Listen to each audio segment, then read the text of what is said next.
was Brian did a window display in the furniture store, right, in which he showed the chairs, the back of the chairs, round a dining table. And Harry went ballistic, right?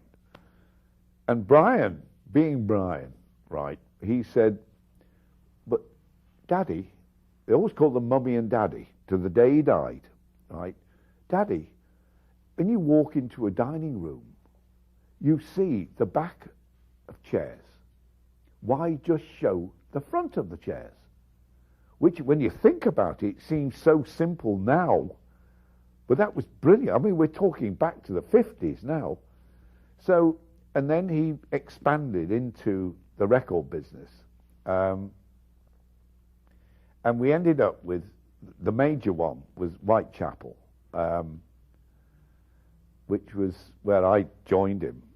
And there's a smaller one in Great Charlotte Street. And they were just, because Brian was the very first record shop ever to bring in the whole Blue Note, yes, Blue Note jazz collection, right? And people came from miles and miles and miles to get it. And he had this amazing system which record shops from London came down to try and find how, or came up, whichever way you look at it, to try and find out how come this guy's so successful. And it was called GOS. That was our name for it. It was a secret, actually. It was so simple. Which is called General Overstock, right? That's what GOS stood for. And obviously there were empty sleeves out in the,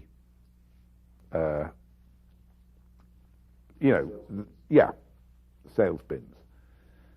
And they were in brown covers on the back. And each one had a tag, right? So when you took it on, a card on, but when you took a record out and put it in its jacket, you left the sling hanging. So when we closed, Brian, that was one of my jobs. Brian and I would go along, and where we found, and we'd say, oh, sold 3 of those, or we sold 1. And it was like, right, and it gave us a clue. But it wasn't like, oh, there's an empty sleeve, what have we sold? We knew exactly how many of any record we'd sold at any moment of the day. It was called GOS. It was simple as that. That's amazing. It was almost like a chart system right there for the store. Absolutely. Oh yeah, we had our own chart. Yes, and I can remember the very first time that coming up to Christmas in 1960 must have been, and Brian ordered masses of this particular record, and I didn't know anything about the business really. And I said, Brian, there's piles, and these are albums, as we call them in those days, LPs, right, of South Pacific. Would you believe? And he said, you just wait, Alistair, just you wait. And we sold every one, and we must have had, heaven knows how many 100 we had. There were boxes and boxes of them, and we sold every one. That guy had a nose. This was amazing for Brian. This is what a lot of people don't understand about Brian, just how brilliant he was. He was a superb manager. I mean, that comes later, right? But that guy could smell a hit record, though he didn't like pop music. He could smell a hit record a million miles away. Really. There was one famous occasion when, in fact, we ended up, over the years, we ended up that we had a bet, right? If that's going to be a hit, do you think that's going to do any good? say, no, not that one, Brian. Right, a gin and tonic, right, which we always went for afterwards. Whoever was right or wrong, it was usually him. I mean, I only won about once, I think, or twice in 9 years. Was a gin and tonic at the Bassinet Bar, which I then found out many years later was a gay bar. I didn't know, because honestly. Anyway, but the great one, and if we got time, this is probably my favourite story. We had this rep came round and played us one or two records, and one of them was Georgia on My Mind by Ray Charles. And I listened to it and I said, "Oh, Brian, that's fabulous." I say, I was into jazz, he wasn't. I tell you, remind you about his first jazz concert. But he played Ray Charles, Georgia on My Mind. That was 1961, I think. And I said, that is fabulous. I'm going to buy the one that we buy. And he said, we'll have 100 of those. And I said, Brian, whoa, just a minute. I adore it, but it's a jazz record. They don't make the charts. They don't sell. And he said, Alistair, that will be a number one worldwide. And I said, Brian, here we go. Gin and tonic. I think that was our first one, actually. I said, I love it. I want the one that we're going to have. Now, you've got that wrong. Alistair, that is going to be a smash. I said, okay, it's your shop. So he ordered, I don't know whether it's 100, 150. And of course, the bloody record went straight through the roof, didn't it? And from that day on, he always, to literally the week before he died, he reminded me, if ever I said, Brian, Alistair, do you remember Georgia on My Mind? Say, oh, Brian, can't we just forget that? And I went for my first convention in New York, and I'd never spoken in public ever about my life with the Beatles or anything. I'd never spoken in public. The only thing I'd ever done was a little speech at my friend's as best man. And suddenly I got there in New York and realized I'd made no notes. I didn't have a clue what I was going to talk about. And I'd got to get up there for an hour each day. And I didn't know what the hell I was going to talk about. And I thought there'd be 500, 600, 700 people. I walked up to the ballroom in what was then the Penta, opposite Madison Square Garden. Actually, it's changed now. But I went up there just to see how I got on stage, where the mic was. And, I'd never done this thing in my life before. And there's 3,500 people sitting there. So I looked at the program. I thought, there's nobody else on before me. And it was just like, oh my God, what am I going to do, right? And I panicked, right? And I thought, I'm going to break the golden rule, shoot downstairs, have a beer. And this is all my stories, I never make things up. I shot down in the elevator, down into the bar, and I said, half a bud, please. And I've got witnesses to this. And I thought, I don't know what I'm going to say. I've got all those people out there, and I've got to fill an hour in. And there's music playing on the loudspeaker in the bar. And I swear to you, honestly, Carlos, this is true. I've forgotten what was playing, but suddenly it stopped. And I'm like, Jesus, I don't know what, can I do it? My hand's shaking, seriously, and it's like, and suddenly the music stopped in mid-track, and what came on? Georgia on My Mind by Ray Charles. And it was just like, oh my God. And I felt Brian saying, it's okay, mate. You can talk about them. You'll be okay.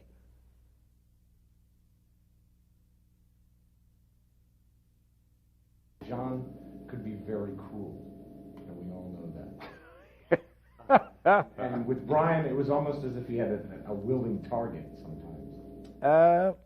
Yeah, I honestly don't know if I know the answer, Carl, to that.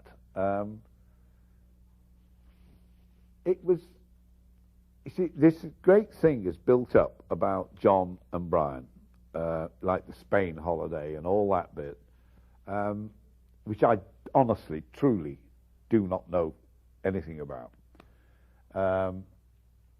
But as far as I was concerned, John was one of the group. Brian was the manager. So I am not aware, truly, never was, never am, aware of any particular thing between Brian and John. Yeah, we all know Brian was gay, as we call it now. But I personally never saw, I never had any evidence myself from Brian that he was gay. Never reacted toward me, and that's all that I was concerned about, right?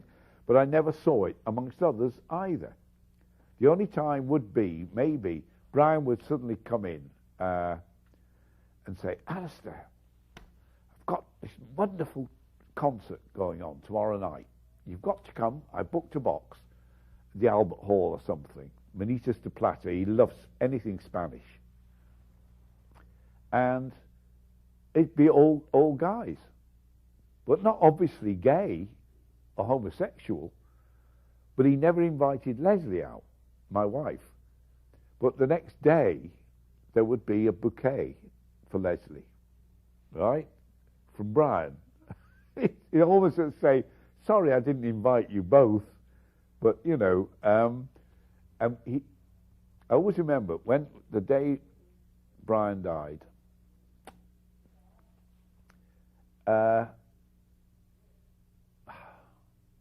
dreadful day.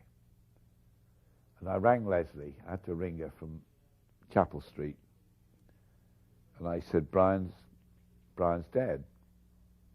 And there was a moment's silence. And she said, oh dear, I will miss his parties.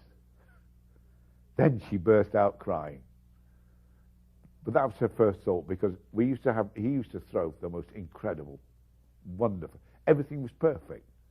Not a question of lavishness, but everything was always perfect, right? And we used to go in, and Brian would come through a crowded room, and he had waiters and what have you, obviously. But he knew Leslie loved champagne, and he'd weave his way through if he saw us come in, and we'd take a glass of champagne each and he'd weave through with a bottle of champagne, open bottle, and say, excuse me, this is Leslie's, and put it by her feet. Hello, my darling. And it was the first thing she said. There was a silence, as I say, repeat myself. I always remember that. She just said, oh, I'll miss his parties. Then she burst out crying. But there we go. That's Brian.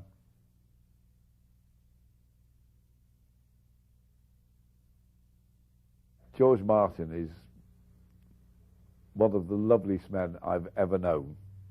And he still is. We meet just, I don't know, maybe once a year. And he told the story at the Queen's Jubilee concert. But bear in mind that George Martin, the only reason, okay, here we go, on film, that the reason that Brian got the recording contract was what I call blackmail, right? Because he was the biggest record retailer by then in England, right? He sold more records. EMI, Decca, Philips, they all listened. If Epstein ordered, it's going to be a hit. So the factory was told, produce more records. And Brian threatened to take away his business from any company, right? Hope you're getting this. I'm going to be in serious trouble. When you think about it, people have disputed this with me over the years. I say, how come George Martin produced comedy records? Famous show over here, radio show called The Goon Show, right? He produced The Goon Show. Marvellous review called Beyond the Fringe, which went on Broadway. He produced that. He was a comedy record producer on a non-pop label, Parlophone. It had a jazz label, and it had comedy. And George Martin produced the comedy. Suddenly, Brian is offered this producer, right, who's never heard, probably, bless him, didn't even know what a pop group was. But he took them, and he's a genius. I mean, he, to me, is the sixth Beatle, right? Brian's the fifth, right? This dispute goes on. But George, to me, Brian will always be the fifth Beatle. But George certainly is the sixth. And he had this genius. And I've been there so many hours in Abbey Road. And one of the boys would say, hey, George, I want so-and-so in there.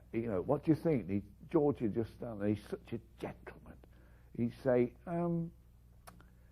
yes, I hear what you're saying, George, Paul, John. Doesn't matter which one. I think, yes, okay. I think a couple of saxophones and a trombone in there. And he could interpret that. He knew what they were trying to say, because they weren't musicians in those days, but he would take and go away and say, yeah, okay, I know what they mean. They've not told me, but I know what they're thinking. And he'd do it. And he was absolute genius, apart from being a wonderful man. But at the time that Brian signed with them, it was any recording contract.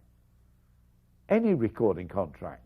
The deal was lousy. What was it? Something like half penny, old money, a record. Excuse me, but who knew they were going to be this big? So George Martin and Parlophone were very much a last-ditch effort. Oh yeah, very much so. We went to the cheapest record label in the country to try and get a recording contract, because that in those days, and it still is today, but it's nothing like it's a totally different. Thank God I'm out of it. But in those days, you wanted a recording label. Didn't matter what name. You wanted to be recording. You could say, wow, look, we've got a single out. Tell